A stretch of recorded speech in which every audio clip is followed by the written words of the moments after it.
All right, what's up, everybody? What's up, fellas? How's it going, Nick? We're back. We're back from Mexico.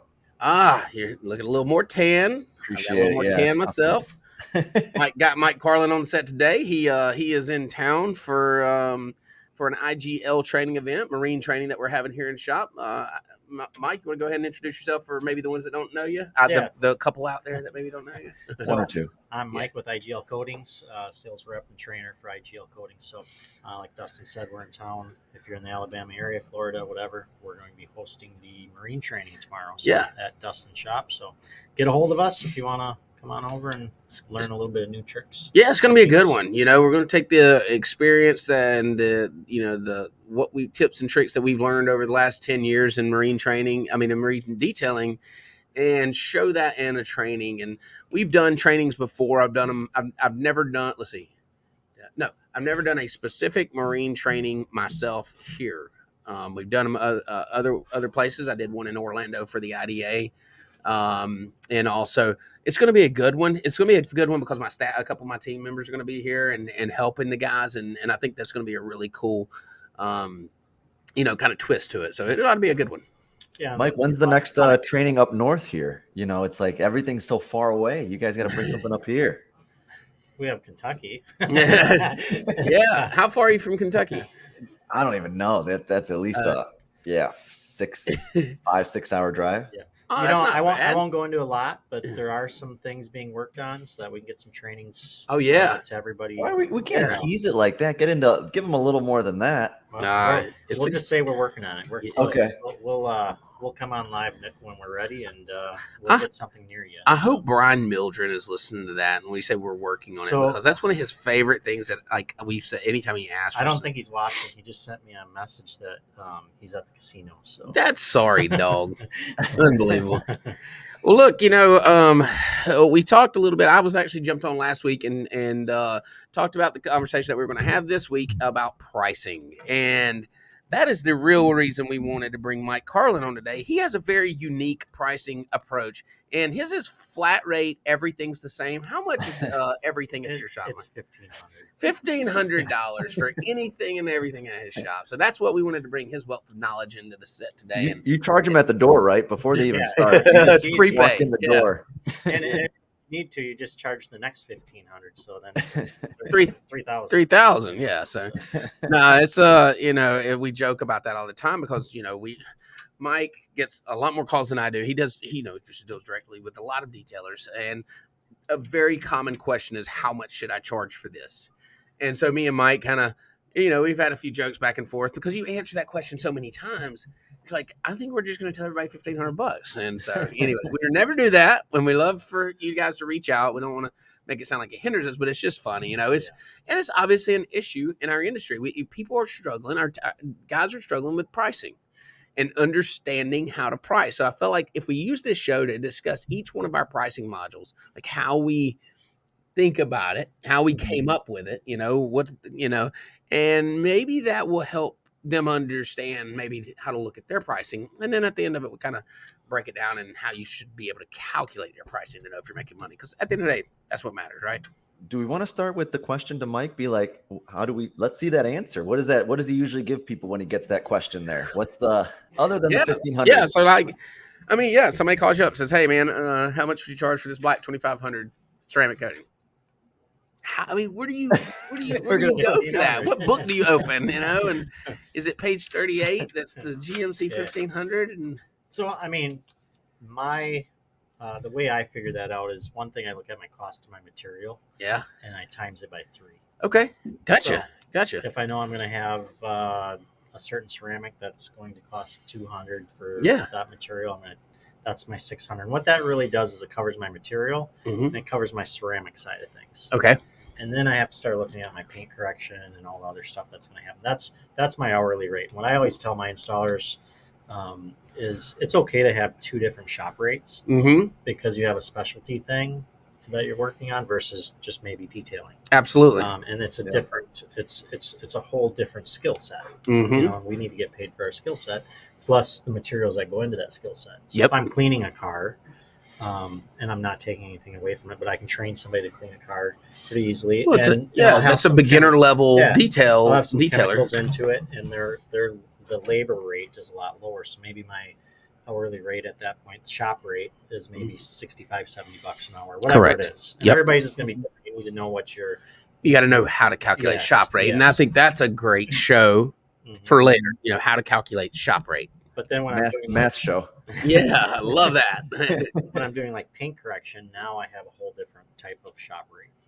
Now I might be at 125 an hour. Sure. So if I know I break that down into 1 step, 2 step, 3 step. 1 step I should have, X amount of hours, 2 step, X amount of hours. And that's where my second calculation goes in. So if it's the $600 for the material, and then on the paint correction, it's another $600. That's my $1,200. Weird that didn't come to $1,500. I was pretty shocked by that. It was teed up for you. You didn't take a chance. I always figure in a $300 there's tip. always a $300 tip. That's where, yeah, they might have had a coupon. No, so okay, well that makes sense, right? I mean that's a way to come up with it, and really that's it covers your end as far as your profit side, because it considers cost and it considers time, which is which is associated with cost. And your shop rate, that's going to change from area to area to your overhead, whatever it may be. So. Yeah, those things are calculated into your shop rate to cover cost, and that cost does fluctuate. So you may be paying higher in rent in California than I am in Mobile, Alabama. Well, chances are you are. So, and so your shop pricing, while we're here talking about it, your shop pricing, I mean, how does your pricing set up? You don't have to go over specifics, but like packages and add-ons, or is everything priced a la carte? So I have a starting at, typically, and then I know that should take me X amount of time, or us X amount of time. And then from that point on, there'll be additional, if it's going to be dirty, extremely dirty, or pet hair, or, of course we have the occasional vomit, or, which is all upcharge. Sure. So it really depends on the vehicle at that point, but it's all starting, and then it goes up from there. And we make the customer very aware of that. We tell them, hey, it starts at this. When we see it, we can tell you. Well, you can generally tell by looking at a vehicle, and your employees, and the tools they have, how well they're going to be able to clean that. And so at drop off, we can usually tell them, hey, it's going to be an additional hour or 2 hours. In fact, I heard you say the same thing this morning to one of your customers. Yeah. I mean, that's similar to how we do it as well. And then I'll dig in a little deeper there. Nick, you want to discuss your pricing next, or you want me to go? Or you pick a straw. You go ahead.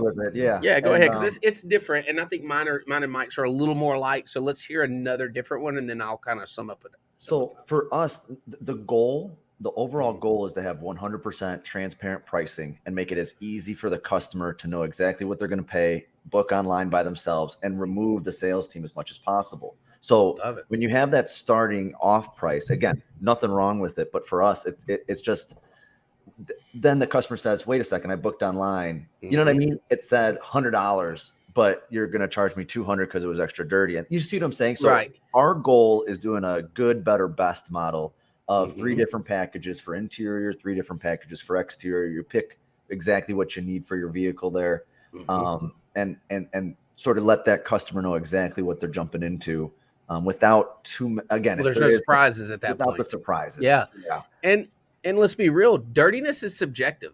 Like, how can I explain to you what our normal level of dirty or excessive, and then the difference in those two? I'm supposed to give you a price, which we do that. I know, but it's subjective. Yeah. And the one thing I think was really smart that Mike was saying, demographics of it. So we just do a lot of market research, and we just look, again, within our 5 miles, within our 20 miles, what are those pricing models that other people are using? And then making sure that our quality, again, is going to supersede them, and our pricing reflects that, so that they know, again, they're going to pay what they're going to pay for it, but know that they're going to get a service that's top notch. So what I hear is you have basically flat rate pricing that doesn't really change if you book I may not have full detail. Your full detail, whatever, is $300, no matter the level of dirtiness. Now, obviously, there's some jobs you're gonna make hay on, and there's some you're gonna wish you would charge them $3,000. Absolutely. I mean, kind of walk me through that mindset there. Yeah. So again, we don't actually have any sort of combo packages. So we have interior and we have exterior. Yeah. So yeah, so there isn't going to be a complete detail. And the biggest reason that we explain to customers is like, look, we're not trying to sell you something that your car actually doesn't need. We just want to sell you what and honestly, the bare minimum your car needs to exceed the expectation of the customer, so that they're going to be happy with the price point and happy with the service. I love that. So bringing them in if they just need a mini detail and I can knock that out in a couple hours, I don't really care if it's going to be a little extra dirty. We have the process, the training, the tools, the chemicals, and the staff to knock that out within that 95% range, right? Right. And I think that's what I was getting at. So some you definitely there's an opportunity there where some you just don't make what you would make on others. And you take the law of averages says, okay, over time I'm profitable because and it's correct. And it's less concern to me because my customers like it. It works for us. We know what we're doing. We do the same detail over and over and over again, which allows us to develop a SOP for it, which makes us more efficient. And the one thing is with us, which is a little different than, I know you guys, is we do have obviously the hand car wash aspect of it. So we've got these different revenue streams inside of one roof, which allows us to not be completely dependent on that one job and that profit margin on the one job. In turn, we just focus on that customer service and the overall just experience for the customer. So there isn't any negativity where they're like, man, they got me on the price. You see what I'm saying? They know absolutely when they walk in there. And I don't really mind, if I have to take a little bit of a loss on a certain job and then make it up on a different one. Sure. It's all about that quantity and that quality there. Yeah. You put enough through there and then you're eventually going to make, you're going to make some more on others than you do on some, but it'll average out and it's profitable. Obviously you're in business, so it's profitable. Ours is a little different than both. We do have packages. We only have 2 packages. We do split them. By the way, I want to talk about that, interior and exterior. I feel like when I developed Detail Bookie and I split the full detail package, and started to tell people why we have it set up that way. We actually did go back and add the ability to do a combined package because people just complained about it enough. But the reality is, I had this conversation with customers all the time where I'd say, okay, you want to buy our full detail in and out? Well, yeah, but my carpets don't need shampooed, or I just waxed it 6 months ago. And I'm like, and so now what do you do? Do you discount do you discount it? Well, no, that's just part of our package. We're going to do it anyway.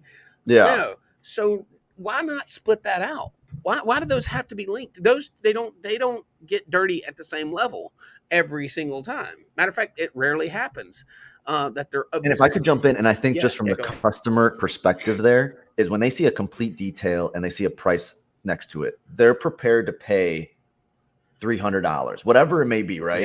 Yep. But then when they start reading through it, they're already good with paying $300. Yeah. But they look at the service and like, I really don't need this. I really don't need that. And then it's like the price doesn't reflect the work. You see what I'm saying? Oh, absolutely. Like some of it just doesn't have to get done. Yeah. No, and that's spot on. So then we split the packages in and out. So we offer you an interior detail and an exterior detail. And we offer 2 packages for both. And it's a maintenance and a standard. However, you cannot purchase our maintenance detail without having a standard detail within 30 days of that maintenance. I think it may be 60 days actually at this point. We expanded it a little to accommodate for these guys in our detail. Yeah. So all right, think about this. We have a standard that we want to get yours up to, a standard that we want to get your car to, and then we maintain it from there. Our standard does not include things like our interior standard does not include things like shampoo and steam cleaning or leather conditioning. These are add-ons. We're going to clean the car. Now, if it's needing shampoo, you can purchase that as an add-on. If it's needing steam cleaning, you can purchase that as an add-on.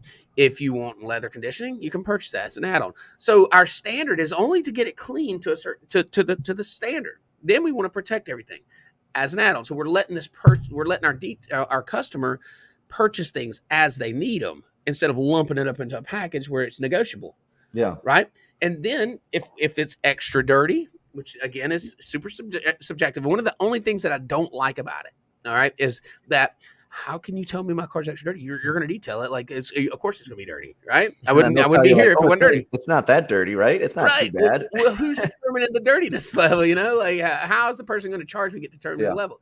So that's a question that I think. But anyway, so we sell that as an extra dirty fee, and then we price it by the hour spent. You saw me do that today. Yeah. Same thing for the exterior. Our standard detail does include a light polish. It includes a light clay bar and light polish. And then you buy the protection. So what do you want to put on it? And you cannot have a maintenance exterior without having a standard detail first. So that's it.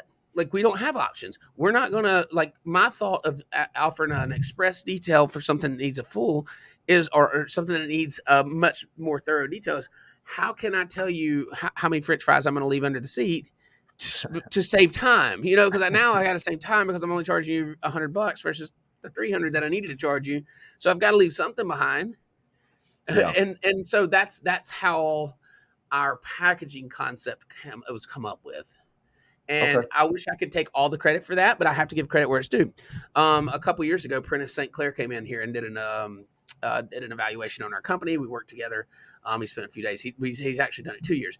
The 2 years ago, me and him together came up with that concept because we did offer an express, an elite, and a full detail. They were interior and exterior, but they were 3 levels. And then I had to train all my detailers on 6 packages. I had to, we had to have that discussion with customers and who. That's the hard thing. Yeah. And so there's differences there. So that's our concept of packages and then pricing. We haven't dug in there yet, but I wanted everybody to understand the difference in packages. And that's when I mentioned last week, I don't know who was listening to it, but I mentioned I would love to see a way for that packages get standardized in our industry where the things that we're all selling are very similar to each other instead of being all over the board, because that's why the issue is pricing, is because none of the packages are standardized. Yeah. I mean, everybody's selling the demographics of it. That's the aspect that gets pretty tricky, and then it's going to be also the level of quality. You know what I mean? Right. Standardized pricing, and someone that's got 30 years experience that just does paint correction, right? That's just all they do in wet sanding. They're going to be really, really good at their craft there, and it's something where, if you've got a really high end car, they're going to be willing to pay more to be with that individual than versus the standardized pricing model across the industry. And I think our business models change over years, because I look at, we've been in business for 20 years. 20 years ago, we were doing all the soccer mom vans. We're starting out. And now we do so many ceramic coatings. Most of my details are basically coming in for maintenance washes with details. So now we're detailing their vehicles 3 or 4 times a year, which their vehicles never get real dirty. So the soccer mom van ones, they're kind of weeded. They're like, they call them. We're like, hey, we're out this far. You may want to go check with somebody else.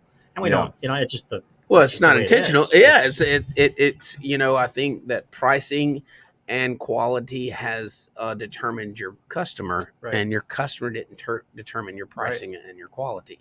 What's funny though is I also think it's also the expectation of that customer, right? Because it's also the dollars spent versus the expectation of how clean do they really want it.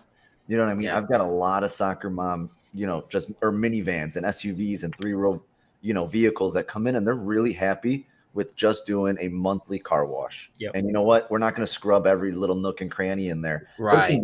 We'll pressure wash your rubber mats and get you in and out in 10 minutes. And that car is a whole heck of a lot cleaner than when it came in. And they don't want to drop it off for a day to have it fully detailed. It just, their time is, they don't have time. And it's going to get dirty again. It's going to get dirty within a week. Yeah, exactly. They just need spruced up. So here you go. You have 3 different detailers sitting in a room. You have 3 different packages and pricing. Can you imagine how hard it would be to answer the phone call 15 times a day from 15 other different detailers and say, how much would you charge for this? Yeah. It's difficult. This is a difficult problem to solve in pricing. Now, go ahead. I think, though, the biggest thing is that most people don't know what their shop overhead is. Oh, that's it. So they don't know their cost. They don't know their cost. They don't know their cost. No question. And so they overcomplicate the cost too, by the way. And I'm glad you brought that up. that to come up with pricing, that is what's needed, regardless of the package that you include, or not, regardless of the services that you include in the package. You need to know the cost of those services to perform. And then you lump them up and you say, okay, this one costs me this one costs me this one costs me this, and let's put it in a package and so here's a price tag on it. Along with demographics, like what Nick said. Yeah, market. Yeah, we have market ceramic driven. coatings. As a rep, I have installers that get anywhere from $800 for a ceramic coating all the way up to $5,000. Sure. Yeah, and it's across the board. But at the end of the day, especially let's focus on the guys that are fairly new in our industry. Coming in maybe less than a year, and they're struggling with pricing. I think the first suggestion is understanding cost. Like, don't worry about what someone else would charge. Worry about what you need to charge to stay in business another day. And I think operating at that lower margin, right? It's understanding like you need the quantity, you need to operate at a lower margin, and just having a very simple menu. Don't overcomplicate it. A good and a better. There you go. Two things, and you're going to be at a lower margin, but you're going to get the work, right? That'll get you off your feet and get your skill set right. And it's easy to get great at a smaller list of things, right? If you try to offer everything under the sun, first year in, you got every product that you're trying out at one time. You're trying to solve a lot of problems with a lot of a couple problems with a ton of variables. If you start to reduce that and say, I'm only going to offer a couple packages, I'm not going to, get into this or that right now, rock chips and paint chips and window tinting and PPF and PPF, I'm not going to do that. I'm just going to offer detailing right now, and I'm going to be at a little bit lesser rate. I'm willing to accept a lower profit margin right now as an investment into my company and build my customer base. And don't be afraid of the dealership work that everybody always says. That steers you away from it. Yeah. Because there is a point you have to put your foot down, but some dealers will give you what you want. They will. And at the same time, I'll be honest, my first 2 years were dealership 100%. Yeah. And that's what got me into the door. I was able to make a mistake and be okay yet because they're going to put it on the lot, and half time you tell them, hey, I burnt through a little spot here. They're like, we don't care. No, they don't care. It's just going on the lot. Yep. But that customer, now you're paying for a $1,000 panel or whatever to be repainted. So it was the best thing I ever went through was dealership work. I didn't like the pay at first, but it got us to where we were. And it's a heck of a learning lesson too. You want to talk about learning how to detail efficiently is go do trash vehicles all day. Yeah. You'll figure out ways. So Nick, pricing, if you're a new guy coming into the industry and you're struggling with your pricing, what would your first suggestion be outside of trimming down that thing, but like how to really come up with how much should I charge Fred here for the detail on his Jeep? I think in our industry, again, aside from some ceramic coating and some really expensive products, usually the cost of, the products being used is going to be relatively low, if that's fair to say. Really just valuing your time. And you're going to take a look at your time and you're going to put whatever that hourly rate that'll bring in the work for you. And if you're okay with that to start off your business, that's how I would sort of play it out and being like, look, yes, cost of doing business. I'm going to have some chemicals I'm going to have to buy, and seeing how long it takes me to do these jobs is going to be the most important part of doing. If you're doing an express exterior, express interior, whatever it may be. Okay. If that's taking me 2 hours, I'm going to charge accordingly to be in business. I think right now there's so many small people detailing right now, whether it's mobile, or they just opened up a shop and they're like, man, I got to get cars in the door. So playing a little bit of that undercutting game, and the one thing I don't like doing is doing a lot of discounts or coupons because it's just going to devalue your service in the long term. And you'll have those repeat customers coming back saying, they're always expecting that. Always expecting the deal. Yep. Yeah. So just sort of raising your prices over time gradually, knowing where you're going in the long run, and then adding those services strategically, whether that is a ceramic coating or, if you don't have that paint correction skill set yet, I would, it's really hard to just jump in and do those ceramic coatings right off the bat, Oh, absolutely. So figuring out how you can get as many of those sort of paint correction jobs into your shop or in a mobile setting would sort of be top priority there. Yeah. My suggestion is, or Mike, you want to jump in here? Go ahead. One of the things that I'd say is finding somewhere that you can trust, some type of training. Don't be afraid of the training. I'm not saying you have to go to every single training out there, Right. but if you want to get into marine cleaning, like what you're doing tomorrow, just the small investment will turn into a huge profit for you. And most of the time, ROI. Most of the time at these trainings, we talk about pricing. Yeah. And so it's hyper specific to that. Whatever that training is about: marine, automotive, motorcycle, whatever, aviation. Because we learn, we teach ourselves a lot of bad habits over time, and it's hard to release them. And then you go to some of these trainings, the guys that have been in the market or the industry for a long time, and it's like, oh wow, I've been doing it wrong, or there might be a shortcut. And if you can't do the trainings, finding just a good mentor that you can trust. But you have to be really careful with that too. Just text Mike if you have any questions on pricing. So my thoughts to the new guys, right? New guys is, if you're going to take a job, the first question you might ask is, how much does it pay per hour? Because you know what you need to bring in to pay your bills. Well, that doesn't change just because you started a business. Your bills don't go away just because now I'm an entrepreneur. You still have to make that same amount of money to pay the bills. That's home bills. That's not your business bills. So that's your base point. Like, I've got to make X. And taxes. Uncle Sam wants his cut. Rest assured.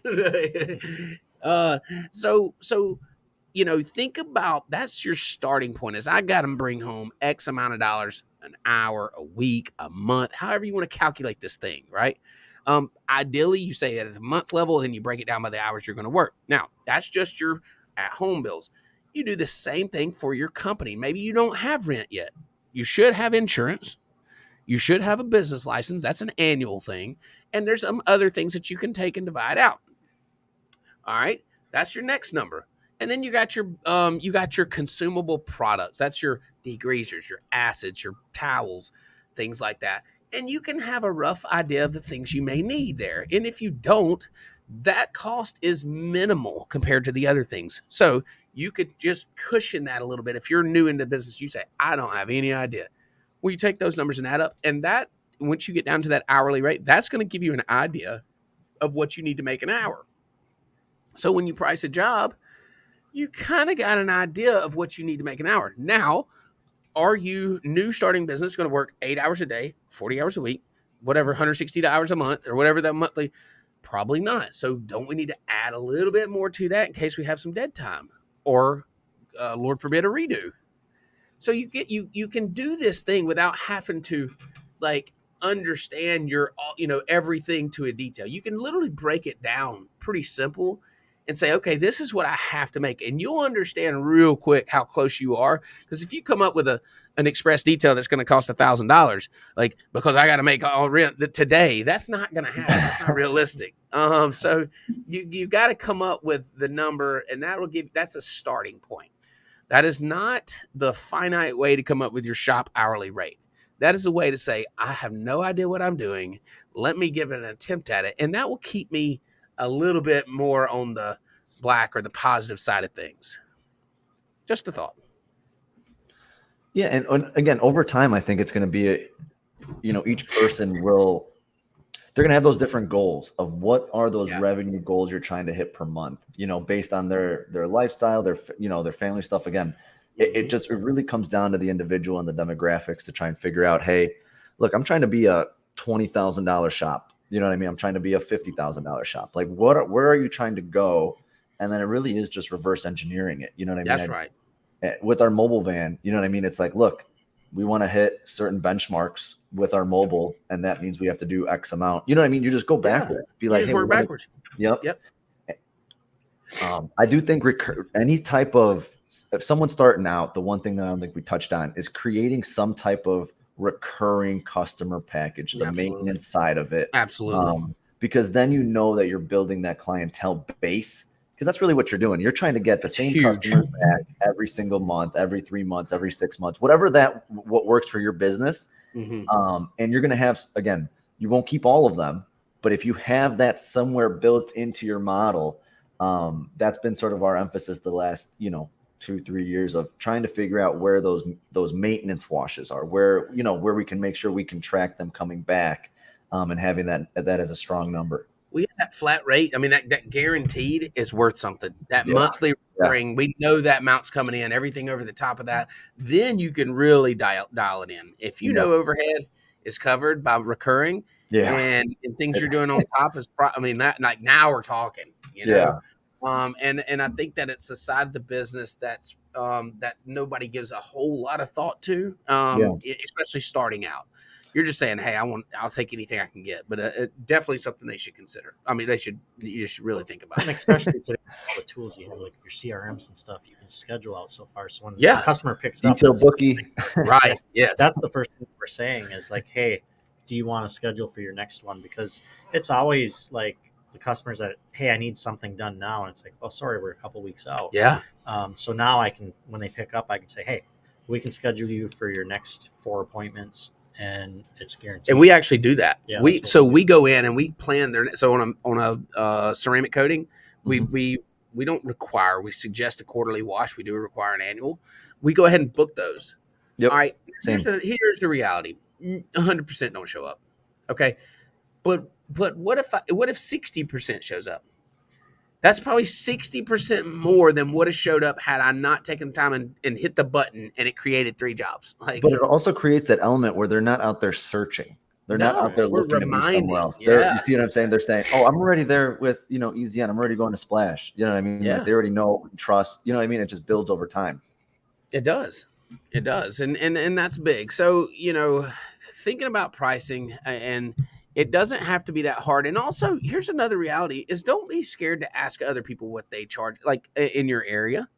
Listen, pricing is pretty much readily available. There's nothing that stops anybody from figuring out what you charge. It shouldn't be hidden. Like, I mean, Walmart don't hide its prices from Kmart. I don't know if Kmart's Lowe's don't hide its prices from Home Depot. Why are detailers so worried about another detailer finding out what they charge? And if you think that nobody has secret shoppers, you're lying. Right? Yeah. Oh, absolutely. They absolutely do. So don't be scared to, and whether you want to be transparent about it or not, I don't know. It depends on how receptive the person you're calling is. But don't be scared to find out what other people are charging to kind of give you an idea. Hey, is what I'm coming up with, is this realistic or am I like way out of the line here? Yeah, no, that's that. All of our pricing is, you can just find it on the website. It's there for the customer. It's there for other detailers. It's there for anybody. Whatever. No, yeah, it doesn't matter to us one bit. No. So I love this conversation, but you can see what makes it tough. The fact that we all offer different packages or services lumped into different packages. And then we of course we charge different rates because we all have different shop costs and we all have different dreams and aspirations of ourselves and our businesses. And then we all have different experience levels and quality. And so there's so many variables here that makes it tough for each of us to know what the other one's going to charge for something, of course, but that keeps it fresh and our customers can always kind of find the shop that's right for them. Summed it up pretty good. All right. What else we got? Yeah, we got a few more minutes, huh? When's the next vacation? That's next my question. Vacation. Man, I think I'm all used up for a little while. 4th of July got the last piece of me. We man, we had a good time. We went up to a camp and had no phone service from Saturday afternoon till Tuesday afternoon.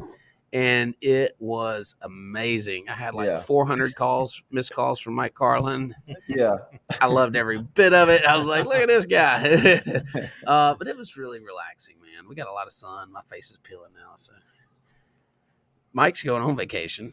Where are you going, Mike? Well, so I'll be here until Tuesday in Alabama, and then we go up to Lexington for our Ages and Armor training. Okay. And then after that, I'm going to Gatlinburg for about a week. There you go. And then over to West Virginia and then back home. You're just all over the place. Yeah. I got it. We went south and he goes north, but I guess that's coming south for you too. It is. Yeah. See, that's going north for us. We go to the mountains when it's cold. Oh, speaking of cold, he had a very cold plunge this morning. Oh, he did. Oh, wow. Yeah. It wasn't cold. It's cold for us, our warm temperature is 50 degrees is freezing to us. Is it 50 degrees down there right now? The water was. Oh, okay. The water, okay. Yeah, it was a cold tub. So, yeah. All right. Well, we're going to get after it here. We got to get back to planning out our training. Nick, do you have any other thoughts you wanted to add to it? No, I think it was just anyone that's starting out, just keep it simple, and if anyone has questions, always reach out. I think the detailing community is very helpful with everything. Just whether it's business side, pricing, whatever it is, reaching out to me, Dustin, Mike, whoever it is. If you've got questions, it's better to ask. Save you a headache down the road. Sure. Mike, any last thoughts? I think that sums it up. I will say a lot of new guys. I just was mentoring a young guy in our area the other day, and it was the business insurance. Yeah. He was on Facebook, and hey, I can do this for $80. And I just reached out to him because he was getting blasted by people. Yeah. And I said, hey, the guy that told you need business insurance, you do. Yeah. Yeah. And then I just told him, hey, reach out with any questions. In fact, you may be able to come to my shop and help us, or get some training or whatever. He was 18 years old, but business insurance for those that are starting out a new business, very, very, very important. And it's really not as big of a cost as what you think. I mean, It seems like it, but the first time something happens where you may have to use it, it's well worth it. So, no, it's just spot on. My last comment is to understand cost, and it's not. You don't have to overcomplicate it. You could literally write it down on a sheet of paper and just start, okay, I bought this, and stop at a month, 30 days, whatever, do 30 days, and then look at the amount of cars that you did in those 30 days, and then take those two and just see, you can start to see how much you're spending per car and how much you're spending to generate a certain dollar of revenue.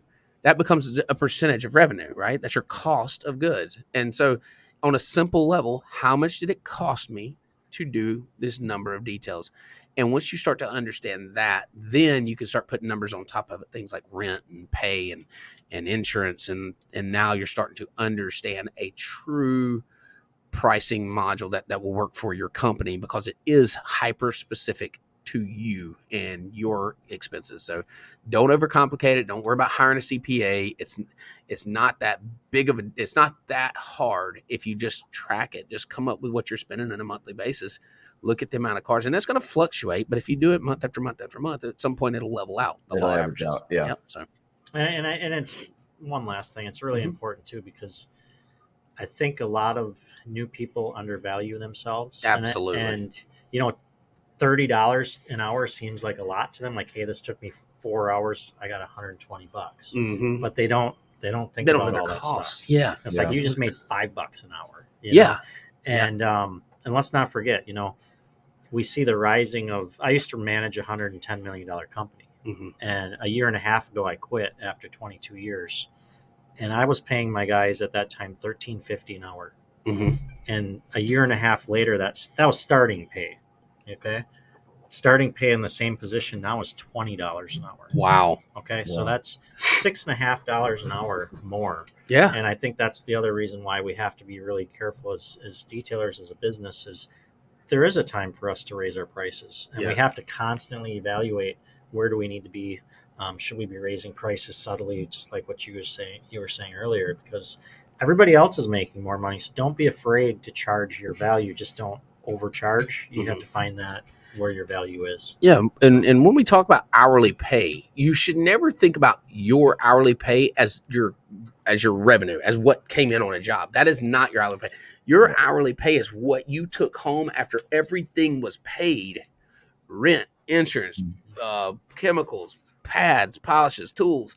What you got left over is your hourly pay. That's what you got. And after taxes, that's what you got paid per hour to do that job, not what the customer gave you for that hour's worth of work. And don't forget, like, you want vacations, a regular Absolutely. job, you would get 2 weeks paid vacation. You have to plan that stuff in so that you don't feel bad shutting, while walking away from the shop for a week. Well, that you can afford to. You can afford to. So, health insurance. That's right. The list goes on. Kids are expensive. Yeah. Yes, they are. Well, guys, look, hopefully that kind of provides some clarity in a sense, or at least some direction. We know there's a lot to it. Like Nick said, reach out to us. We're happy to help in any way. It's complex in that it's involved. Your situation is specific. That's about the only complexity into it. Outside of that, it's just calculating your cost to do a job and what will your market bear. What will the cost? What will the market bear for the price of the job? So we look forward to next week's conversation, and glad to be back, man. Glad to see you. You're back at work, Nick, like the rest of us, Excited. All right, guys. We'll see y'all next week. Appreciate you. Thank you, guys.